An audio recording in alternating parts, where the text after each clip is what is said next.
दोस्तों नमस्कार। VK knowledge electrical में आप सभी का स्वागत है। दोस्तों जैसा कि आप सभी को पता है कि एनसीएल में वैकेंसी आ चुकी है आईटीआई लेवल के लिए, जिसके ऑनलाइन एप्लीकेशन 3 अगस्त 2020 से अप्लाई होने स्टार्ट होंगे। और यदि आप एजुकेशनल क्राइटेरिया फुलफ़िल करते हैं, आप इस फॉर्म के लिए एलिजिबल है। तो आज अपने ये बात करेंगे कि इस एनसीएल में प्रीवियस कट ऑफ कितना गया था, कितने कैंडिडेट थे, सीट कितनी थी, एग्ज़ाम का लेवल कैसा था, किस तरह से एग्ज़ाम पैटर्न रहता है, और दो कैंडिडेट जब एक बराबर नंबर पर होते हैं तो उनका सिलेक्शन कैसे करते हैं। जब डेट ऑफ बर्थ भी दोनों की बराबर हो जाए तो वो किसको आधार रखते हैं। आज तक हम डेट ऑफ बर्थ को प्रायोरिटी देते आते थे, लेकिन एनसीएल का एक विशेष नियम भी है, वो डेट ऑफ बर्थ को ही नहीं और अलग कारकों पर भी विचार करता है। तो इन्हीं सब पर अपन बात करेंगे। वीडियो को लास्ट तक आप ज़रूर देखें। दोस्तों एनसीएल के प्रीवियस पेपर के दो पार्ट के रूप में मैं उसको सोल्व करवा चुका हूँ। टेक्निकल के 70 क्वेश्चन आते हैं। इसके सिलेबस के बारे में, वैकेंसी डिटेल के बारे में भी वीडियो हम अपलोड कर चुके हैं। तो इन सभी चारों वीडियो का लिंक आपको डिस्क्रिप्शन में मिलेगा। यहाँ से आप उन वीडियोज़ को सबसे पहले ज़रूर देखें। यानी सबसे पहले आप वैकेंसी के बारे में समझिएगा, उसके बाद में आप इस वैकेंसी में क्वालिफाई कर पाते हैं यानी क्राइटेरिया फुलफ़िल करते हैं तो नोटिफिकेशन ज़रूर इसका देखें, सिलेबस चेक करें। सिलेबस पर वीडियो हमने डाल दिया, वो ज़रूर देखें। प्रीवियस पेपर आप ज़रूर देखें, दो पार्ट में मिलेगा आपको। प्रश्न संख्या 1 से 35 तक और 36 से लेकर 70 तक।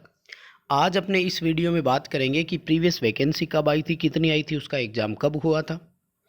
तो यदि आप इस तरह की क्राइटेरिया फुलफ़िल करते हैं तो वीडियो को लास्ट तक ज़रूर देखें। दोस्तों वीडियो को लाइक ज़रूर करें। आप चैनल पर नए हैं तो चैनल को सब्सक्राइब ज़रूर करें।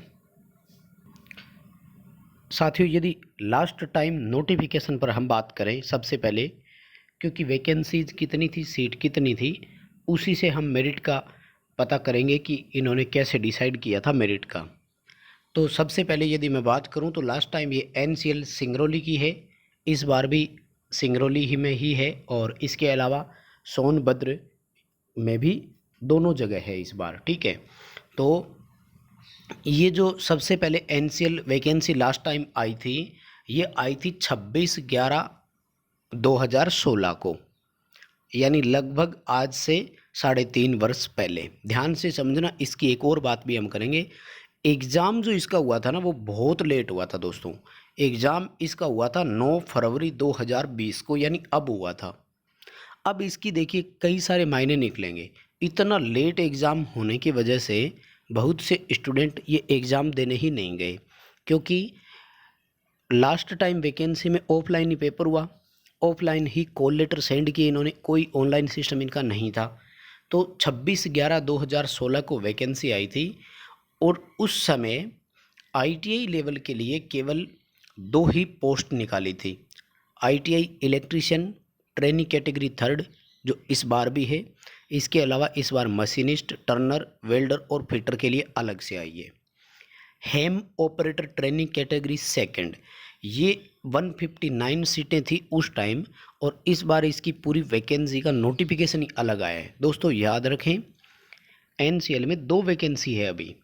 ये जो हेम ऑपरेटर है, इसमें भी आईटीआई फिटर, डीजल और मोटर मैकेनिक से चाहिए, साथ में आपके पास हेवी ड्राइविंग लाइसेंस भी चाहिए। इस पर भी मैं एक डिटेल से अलग वीडियो आपको प्रोवाइड करवा दूंगा। देखो लास्ट टाइम क्या था कि इलेक्ट्रीशियन आईटीआई की वैकेंसी आई थी, फिटर, टर्नर इनके लिए अलग से नहीं थी, और मात्र 13 सीटें ही थी उस टाइम, केवल मात्र 13। जबकि इस बार तो 74, 3 प्लस 13 अगर हम बात करें तो लगभग 84 के आसपास सीटें हैं इस बार। और ओवरऑल उस समय जो नोटिफिकेशन जारी हुआ था उसमें 201 सीटें थी। ध्यान से समझिएगा, और क्वालिफ़िकेशन सेम थी उस बार भी इस बार भी। क्वालिफ़िकेशन सेम वही है, matriculation with ITI in electrician trade and must have completed apprenticeship training under apprenticeship act 1961, यानी 1961 अप्रेंटिसशिप का जो नियम है उसके अंतर्गत। तो यही उस वर्ष का था, यही इस वैकेंसी में भी है, यानी यहाँ तक का क्राइटेरिया तो फुलफ़िल हो चुका है। दोस्तों एनसीएल की उस वैकेंसी में जो 26/11/2016 में नोटिफिकेशन आया था, उसका एग्ज़ाम 9 फरवरी 2020 को ऑफलाइन हुआ। मध्य प्रदेश के सिंगरौली डिस्ट्रिक्ट में ही एग्ज़ाम सेंटर आए थे और सेम उसी दिन यानी 9 फरवरी 2020 को इन्होंने नोटिस डाल दिया और वेबसाइट पर ऑफिशियल आंसर की अपलोड कर दी। और उस आंसर की पर इन्होंने 12 फरवरी तक यानी 3 दिन का टाइम दिया था, ऑब्जेक्शन राइज करने का समय भी दिया। ठीक है, 26/11/2016 को जो आयोजित लिखित परीक्षा है, बाद में 9 फरवरी 2020 को जो रिटर्न एग्ज़ाम हुआ उसके लिए, और 4 सेट में पेपर हुआ था, तीन सेट में, हाँ डी में 4 था, ABCD 4 सेट में। तो इसके लिए इन्होंने 12 फरवरी को जो ऑब्जेक्शन राइज करने के लिए जो आंसर की है वो इस तरह से वेबसाइट पर जारी कर दी, और इस पर भी इन्होंने 2 बार इसकी डेट एक्सटेंड कर दी और 14 फरवरी लास्ट डेट इसकी रखी। ऑब्जेक्शन के बाद 2-3 क्वेश्चन को इन्होंने डिलीट भी कर दिया था। दोस्तों आंसर की फाइनल होने के बाद इन्होंने 31 मार्च 2020 को फाइनल रिजल्ट डिक्लेयर कर दिया और एक डायरेक्ट मेरिट लिस्ट जारी कर दी, जिस मेरिट लिस्ट में टोटल लगभग अगर बात करें तो 121 कैंडिडेट का नाम इन्होंने जारी किया। अब देखो ये जो मेरिट लिस्ट है ये केवल इलेक्ट्रीशियन की है, और हमने देखा था कि इलेक्ट्रीशियन की मात्र 13 सीटें थी। अब इस रिजल्ट के बारे में हम 2 बातें कर सकते हैं, देखिए ध्यान से, कि या तो हम यूँ कहें कि इनमें ITI प्लस अप्रेंटिसशिप दोनों होती है, इसलिए बहुत सारे कैंडिडेट जो होते हैं वो क्वालिफाई कर ही नहीं पाते हैं। फिर 13 सीट थी, इसलिए बहुत कम स्टूडेंट वैसे ही अप्लाई करते हैं, पूरे स्टूडेंट ने अप्लाई किया नहीं होगा। फिर उसके बाद में लगभग 3-3.5 वर्ष बाद पेपर हुआ, तो बहुत से स्टूडेंट इस फॉर्म को भूल भी चुके होंगे कि हमने फॉर्म अप्लाई किया हुआ था। इसलिए ये जितने भी कैंडिडेट इस लिस्ट में है ये कंप्लीट कैंडिडेट है जिन्होंने एग्ज़ाम अटेंड किया है। ये मेरिट में या सिलेक्टेड कैंडिडेट नहीं है, ये ओवरऑल कैंडिडेट है, और उनको इन्होंने एज पर मेरिट लिस्ट सबको सेट कर दिया कि यदि वैकेंसीज़ की संख्या बढ़ाई जाती है तो आपको इसी नंबर के अकॉर्डिंग लिया जाता है। और यदि किसी का प्राप्तांक सेम है तो ये टाई कैसे करते हैं, इसके बारे में भी मैं वीडियो में लास्ट में बात करूँगा, उसको भी आप ज़रूर देखें। देखो हुआ क्या था कि इन्होंने इस बड़ा सिंपल सा नोटिस यहाँ डाल दिया है कि डायरेक्ट रिक्वायरमेंट 9 फरवरी 2020 को जो एक टेस्ट कंडक्ट हुआ था, direct requirement to the post of ITI electrician training category 3rd following is the merit list, यानी ये उनकी मेरिट लिस्ट है। और क्या लिखा है इन्होंने, देखिए, the merit list has been involve on the basis of marks score by candidate appeared in the written test, यानी रिटन टेस्ट में जो कैंडिडेट अपीयर हुए थे उनके जो मार्क्स थे उनके अकॉर्डिंग बनाई है। यानी ये ओवरऑल 121 ही कैंडिडेट एग्ज़ाम देने के लिए गए थे, और ये इस स्कोर के अकॉर्डिंग उनकी मेरिट लिस्ट बनाई है।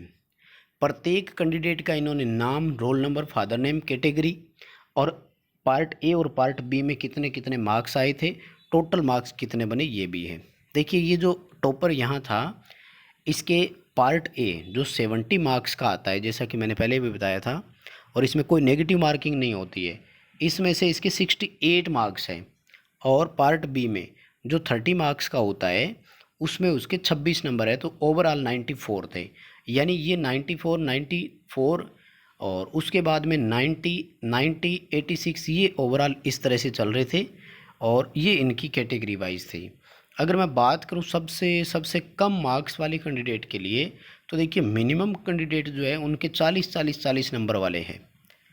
टेक्निकल में 27 आए, यहाँ पर उनके 13 नंबर आए, 28-12 यानी 94 आउट ऑफ 100 बात हो रही है। ये 100 में से 40 वाले का सिलेक्शन भी हुआ है और 100 में से 94 वाले इसका सिलेक्शन हुआ है।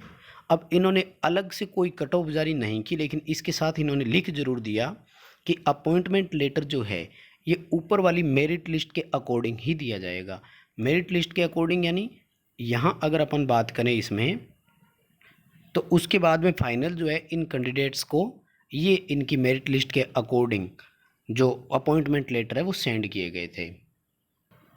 अब देखो, दो स्टूडेंट अगर बराबर मार्क्स लाते हैं ना तो उनको ये कैसे करते हैं, ये सबसे अच्छी चीज़ होती है। और इनका जो सबसे पहला क्राइटेरिया है वो मुझे बहुत अच्छा लगा। देखो, मोस्टली जितने भी एग्ज़ाम होते हैं उसमें क्राइटेरिया सेकंड का पालन करते हैं, और जो डेट ऑफ बर्थ में बड़ा होता है उसको प्रायोरिटी देते हैं, वरीयता देते हैं, मेरिट में उसको ऊपर रखा जाता है। लेकिन एनसीएल की एक ख़ास बात है, ये सबसे पहले ये देखते हैं कि पार्ट ए में मैक्सिमम नंबर किसके थे, यानी कैंडिडेट एक्स और वाई में से ये देखते हैं कि पार्ट ए में ज़्यादा नंबर किसके हैं। मान लीजिए एक के 65 और एक के 64 है, तो 65 वाले को मेरिट में ऊपर रखेंगे, 64 वाले को नीचे। बहुत अच्छी चीज़ है, क्योंकि टेक्निकल लाइन में जब जा रहे हैं तो टेक्निकल में ही मार्क्स हाईएस्ट अपने होने चाहिए। उसके बाद में डेट ऑफ बर्थ का है। डेट ऑफ बर्थ भी यदि सेम होती है तो फिर अल्फ़ाबेट के अकॉर्डिंग जो इंग्लिश में नाम आते हैं, तो अल्फ़ाबेट के अकॉर्डिंग जिसका नाम पहले आता है उसको प्रायोरिटी दी जाएगी। तो ये टाई रहने पर इनके ये 3 तरीके होते हैं। दोस्तों, इस बार की वैकेंसी मैं कहूँगा कि बहुत अच्छी अपॉर्चुनिटी है आप सभी के लिए। यदि आपके पास क्राइटेरिया फुलफ़िल है तो आप इस फॉर्म को ज़रूर अप्लाई करें। और ये ज़रूरी नहीं है कि एग्ज़ाम अगर लास्ट टाइम 3 साल बाद हुआ तो इस बार भी लेट एग्ज़ाम होगा, ये ज़रूरी नहीं होता है। हो सकता है वैकेंसी की सीटें उन्होंने इंक्रीज़ कर दी हो और वो 13 की जगह 121 सीटों के लिए वैकेंसी हुई हो, क्योंकि इसका कोई ऑफिशियल नोटिफिकेशन नहीं है। इसलिए आप अपनी तैयारी और पूरे ज़ोर से करें, क्योंकि टेक्निकल इसके लिए बहुत इंपॉर्टेंट है। नेगेटिव मार्किंग है नहीं, और टेक्निकल आएगा 70 नंबर का। पूरी तरह से आप अटेंड करें इसको, फॉर्म ज़रूर अप्लाई करें आप।